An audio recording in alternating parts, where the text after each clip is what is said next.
사전 예고 없이 12구 참사 시민 분향소를 찾은 한덕수 총리. 대통령의 사과 없이는 분향할 수 없다며 유가족들이 막아서자 수고하세요 한마디를 남기고 바로 돌아섭니다. 그리고 길 건너 전용 차량을 타기 위해 횡단보도 신호등 앞에 멈춰선 한 총리. 건너편에는 시민들이 보행 신호를 기다리고 있는 모습도 보입니다. 현장에 있던 유튜버와 기자들 질문이 이어지지만 한 총리는 즉답을 피했습니다. 장관 사퇴나 이런 거에 대해서 어떤 의견 가지고 계세요, 총리님? 정부 쪽에서 여러 번 밝혔으니까요. 어떤 의견을 다시 한번 말씀해 주실 수 있으세요?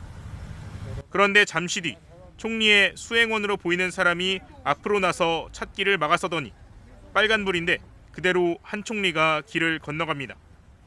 건너편에서 오던 차량들은 한 총리 앞을 통과해버리고 중간까지 건너서자 뒤늦게 총리 일행을 발견한 차량이 급제동해 덜컥하며 멈춰서는 장면도 포착됩니다. 그때까지도 반대편 시민들은 신호가 바뀌길 기다리고 있는 모습입니다.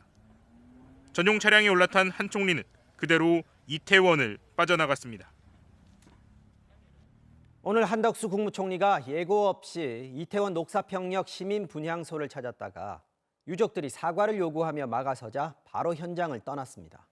유족들은 한 총리와 이상민 장관 그리고 윤석열 대통령의 최근 행보에 대해 조롱당하는 느낌이라고 말했습니다. 지윤수 기자입니다.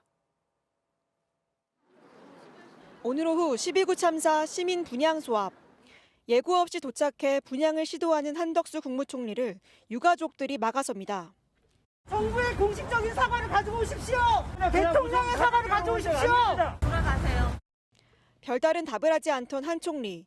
잠시 고개를 끄덕이더니 발걸음을 돌립니다. 돌아가던 길에 한 시민과 악수하면서 이렇게도 말합니다.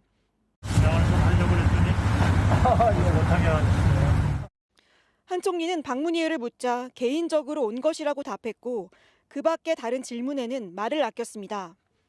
유족분들께 와서 어떤 말씀 해주시려고 하셨어요? 장관 사퇴나 이런 거에 대해서 어떤 의견 가지고 계세요? 여러 번 밝혔으니까요.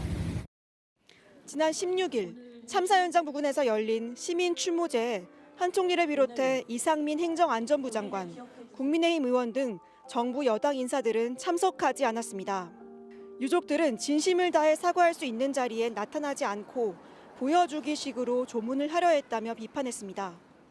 이렇게 갑자기 찾아와서 정말 죄송하다. 그런 말 한마디라도 해야 되는 거 아니겠습니까? 왜 왔는지를 모르겠습니다. 도대체 저희는 그 진정성을 의심할 수밖에 없습니다. 유족들은 또 49제 추모 행사 당시 윤석열 대통령도 관련 메시지나 행보 없이 중소기업 상품 판촉 행사에 참석했던 것을 두고 실망감을 나타냈습니다.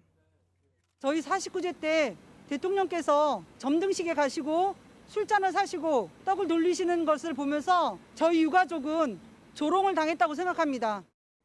참사 51일째 특별수사본부는 행정안전부의 부실 대응과 관련한 1차 조사를 마쳤다면서도 이 장관 등 윗선에 대한 수사는 여전히 검토 중이라고 밝혔습니다.